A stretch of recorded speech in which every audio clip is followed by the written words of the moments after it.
완벽하려고 해서 완벽하게 살 수 있을 것 같아요? 완벽할 수 없어요. 인간 자체는. 존재 자체로 온전한 거지 완벽한 존재는 없어요. 그래서 완전한 인간은 없어요. 여러분. 완전한 인간은 존재하지 않아요. 이 동물 세계, 이 자연 세계, 우리는 누구나 다 태어나고 씨앗이든 식물이든 동물이든 어떠한 존재든 간에 완전하다는 것은 어떠한 경우에도 내가 걸림이 없다라는 거예요. 근데 그걸 노력할 뿐이지 걸림이 없는 존재는 없어요. 우리는 항상 생사에 걸려 있고 질병에 걸려 있고 부모에 걸려 있고, 여러분 태어난 그 자체가 지금 부모하고 연관이 되어 있어요. 그래서 부모 인연 때문에 힘든 사람이 되게 많고, 이제 연인이 있으면 연인 때문에 또 자유에 대해서 조금씩 서로의 걸림이 있는 거예요. 그리고 또 아이를 놓으면 아이에 대한 걸림이 또 생길 수밖에 없고, 이게 인생이에요. 혼자 있으면 외롭고 둘이 있으면 행복할 것 같지만 혼자 있어서 외로운 사람은 둘이 있어도 외로워요. 친구가 있고 부모하고 같이 살아도 외로움은 올라오는 거예요. 그거랑 자꾸 누구 때문에 외로움을 극복하려고 하는 마음, 그게 자신의 상해예요. 사람으로 외로움을 극복할 수 없습니다. 그건 본인의 마음의 문제예요. 외롭다는 것은 여러분 자유롭다는 거예요. 누군가 한 명만 있어도 내가 자유롭게 하지를 못해요. 밥 먹을 때도 뭐 먹을래 신경 써야 되고, 그럴 때도 내 속도 맞춰서 못 가요.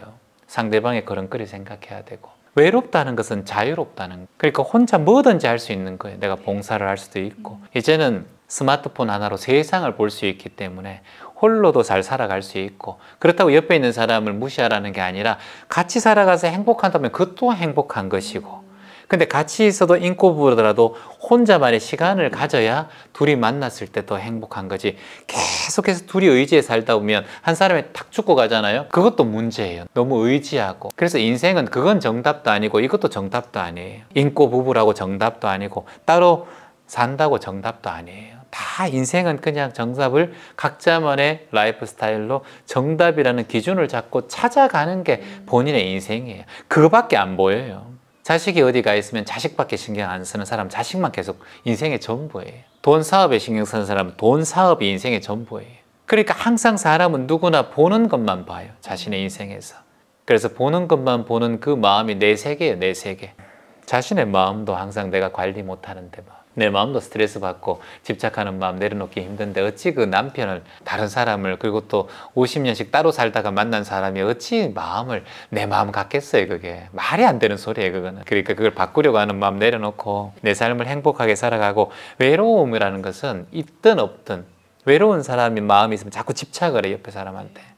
그거를 딱 떨쳐내려고 하면은 내 주변에 나눔과 봉사하고 수행정진하는 사람들과 자꾸 이렇게 인연이 되고 봉사하고 그래요. 오늘도 새벽에 탁 죽고 앉아서 바닷가 보면서 명상하니까 얼마나 행복했어요. 그때 외로운 마음 일어났어요? 안 일어났죠. 그냥 자체가 자연 자체의 행복이잖아요.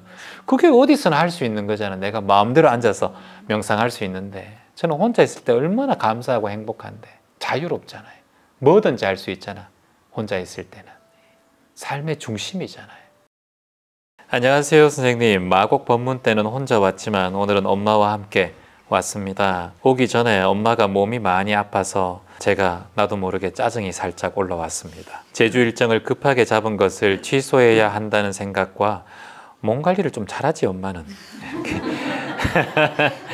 이런 바람과 걱정으로 살짝 짜증이 올라와서 호흡으로 다스리기를 했지만 표정과 말투로는 엄마한테 계속 나왔습니다. 어떻게 하면 짜증나는 마음을 좀 더 잘 다스릴 수 있을까요? 해주셨습니다. 근데 뭐 하는 것마다 이제 조금씩 잘한다고 했는데 이제 문제들이 조금씩 생겼어서 공항에서 네, 이것도 공부다 생각하고 이제 돌리려고 하는데, 저 옆에 있으니까 신경이 쓰여서 이제 티를 안 내야겠다고 하지만 이미 제 마음에 이 짜증이 확 돌아버리니까 표정이 그냥 굳어버리는 거예요. 제가 안 하려고 하지만은 이미 혼자 호흡인 거지, 이미 제 표정과 다 굳어있는 게 저 느껴지더라고요. 그럴 때 엄마한테 말해야 돼요. 어떻게 대화하냐면 따라해보세요. 엄마, 나 얼굴 좀 굳었지? 나 얼굴 좀 굳었지? 엄마 때문에 나 약간 화난 거 같지? 나 엄마 때문에 화난 거 같지? 들켰네. 엄마 나 괜찮아. 엄마 나 괜찮아. 나 지금 호흡하고 있고 알아차리고 있어. 나 호흡하고 알아차리고 있어. 내가 아직까지 수행하면서 제대로 안 되고 있어. 하지만 엄마 때문에 오늘 또 수행하네. 또 엄마 때문에 수행하네. 고마워 엄마. 고마워 엄마. 알아차릴게. 알아차릴게. 화를 내고 난 다음에도 그렇게 말씀하시면 되고, 화 낸 걸 엄마가 금세 압니다. 화가 딱 난 걸. 어릴 때부터 봤잖아요. 내가 그거를 가지고 있으면 안 돼요. 빨리 말로 상대방에게 얘기를 해버려요. 그게 수행자예요. 자존심 같은 건 필요 없어요.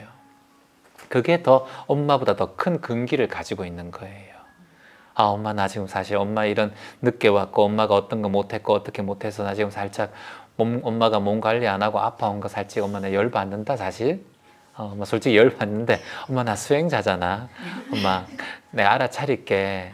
이렇게 얘기하면 엄마가 다음부터 더 신경 쓰고 해야 되는데 몸이 아플 수도 있지 가시나야 이렇게 된단 말이야. 당연히 인도네시아에서 왔는데 시차도 그렇고 좀 힘들 수 있지 이런 마음이 든단 말이야. 근데 수행자는 이 사람으로 인해서 내가 힘든 것을 내 문제라고 말하는 게 수행자예요. 당신 때문에 내가 지금 짜증이 올라와. 이거는 수행자가 아니에요. 아상 덩어리예요. 그거는. 엄마 이런 상황인데 엄마 때문에 내 마음이 이렇게 올라오는 게 아니라 사실은 이런 상황에서도 올라오지 않아도 되는데 내 마음이 그걸 일으키는 거야. 나는 이런 존재야. 아직까지는 엄마. 이렇게 말하는 게 수행자예요. 자, 어떤 상황이 생기든 간에 모든 탓을 내 탓으로 돌리고 내 안으로 화살표를 되돌려야 돼요. 그래야 호흡이 될 때 편안하게 될 수 있어요. 근데 이미 상대방이 잘못했다는 생각이 되고 호흡을 해봤자 안 돼요. 이런 상황은 누구에게나 올 수 있어요. 근데 화를 일으킨 사람은 나라는 걸 알고 이 순간 내가 호흡을 가빠지고 있구나, 화가 났구나 이렇게 참으려고 하지 말고 참으려고 하는 순간 말을 하시라는 거예요. 자, 예를 들어서 제가 여기 편의점에 가면 여기 되게 좀 무뚝뚝하신 편의점 알바가 있어요. 그러면 할 때마다 이렇게 그분하고 계산할 때마다 그래도 감사합니다 인사 한번 하면 좋던가 말을 좀 부드럽게 하면 좋을 텐데 이렇게 마음이 계속 올라올 때마다 뭐 살 때마다 내가 기분이 별로 안 좋겠죠. 뭐 그 사람의 라이프 스타일에 내가 지금 물드는 거예요. 그게 모습 같은 마음이에요. 그 자리에서 입처개진해야 돼요. 그 자리에 처했던 상황에서 바로 써야 돼요. 이게 수행자예요. 제가 다른 평소에도 이게 짜증이나 화가 날 때 이제 내 탓이라는 걸 하려 할 때 이게 계속 내 탓이다, 내 안에서 나온 거다라고 하면서 어느 순간엔 제 자존감이 떨어지더라고요. 내가 부족해서 저 마음도 못 받는구나. 내가 내 마음이 왜 이렇게 작지? 난 저걸 다 받아들였다 했는데 내 마음은 그러지 못했네. 그러니까 제가 더 작아지고 제가 좀 못나 보이더라고요. 그래서 또 한동안 또 힘들 때가 있었어요. 이걸 내 탓으로 하면 안 되나? 이게 그냥 남 탓이라고 얘기를 했어야 되나? 막 이런 생각이 들고. 그게 아직까지 자신에 대한 인정과 받아들임이 부족한 거예요. 저 같은 경우는 만일 그렇게 한다면 내가 이런 얘기를 할 수 있는 그 포부와 근기가 훨씬 더 위대하다고 느껴지는데 나는 엄마한테 그 상황에서 화 안 내고 무뚝뚝하게 말도 안 하고 비행기에서 이렇게 있는 사람이 오히려 더 작은 마음의 소유자라고 보는데 엄마 툭 치면서 엄마 미안해. 나 아직까지 속이 좁아서 내가 아직까지 잘 안 되나 봐. 엄마 나 더 공부할게. 그게 훨씬 더 엄마를 껴안는 큰 사람인처럼 보이는데 자존감이 훨씬 더 커져요. 그게 질문자가 제대로 안 해봐서 그래요. 말로만 하고 있는 거예요. 엄마 나 괜찮아. 나 화 안 났어. 괜찮아. 이해. 자존감. 지금 그렇게 하고 있는 거예요. 본인이 아직까지 엄마를 안을 수 없는 마음의 크기인 거예요. 진짜 큰 마음은 그게 아무런 소용이 없어요. 진짜 큰 마음은 엄마한테 그렇게 얘기하면서 내가 자존감이 확 올라가요. 내가 오늘 이렇게 해서 엄마에 대해서 수행자로서 마음을 안아주네. 내가 포옹하고 있네. 얼마나 위대한 마음인데 그게. 안 그래요? 그래. 아직까지 죄책감이 느끼는 건 내가 수용을 안 했다는 거예요. 엄마를 아직까지.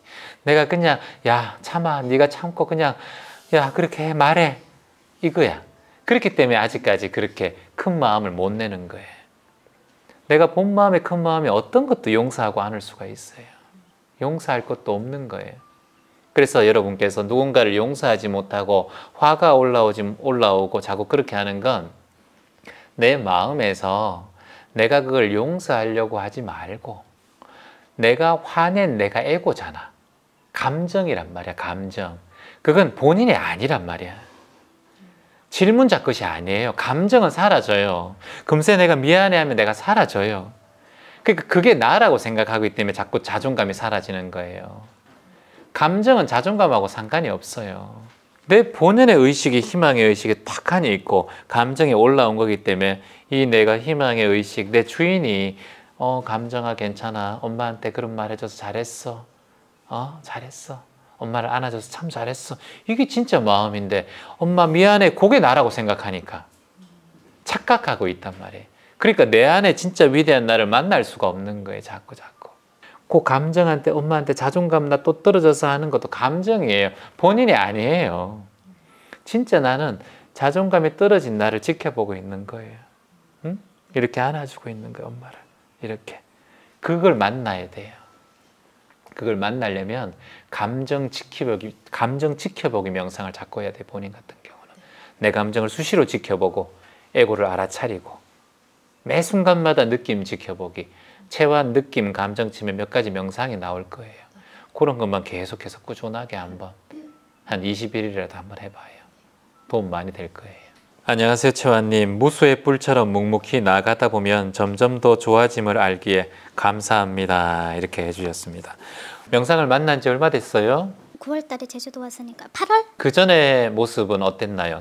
명상 만나기 전에는? 그 전에는 제가 집안에 뭐 데리고 있는 직원도 있고 이런 총대를 메고 있다 보니까 항상 걱정, 불안, 소리 지르고 화내고, 우리 애가 큰 애가 25인데 엄마가 무서워. 얼마 전에 내가 이제 요즘 마음이 그러니까 이야기를 하더라고요. 엄마가 무서워서 자기는 동생하고 한번 싸워보지도 못했다고 하더라고요.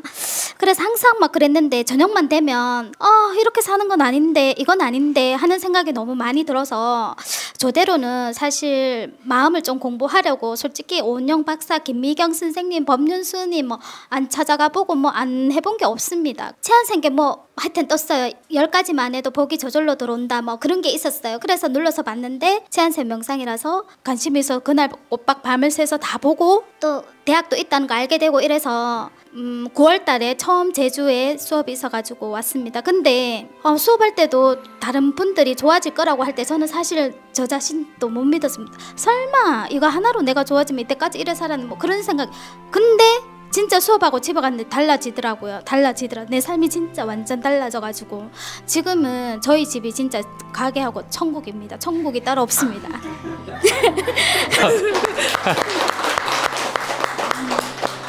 짧은 기간 내에 저렇게 도노 깨달았다라는 거죠. 스스로가 삶에 대해서 깨달았고 할 수 있다는 건 참 복이 많으시네요. 이제 그 삶 자체. 그만큼 본인이 그래도 좋은 복을 많이 지어서 한순간에 그렇게 눈 뜰 수 있었다는 건 참 고맙고, 더군다나 가족까지 다 그렇게 좋아진다는 거, 천국이란 말을 그렇게 말할 정도면은 그 또한 참 희망이네요.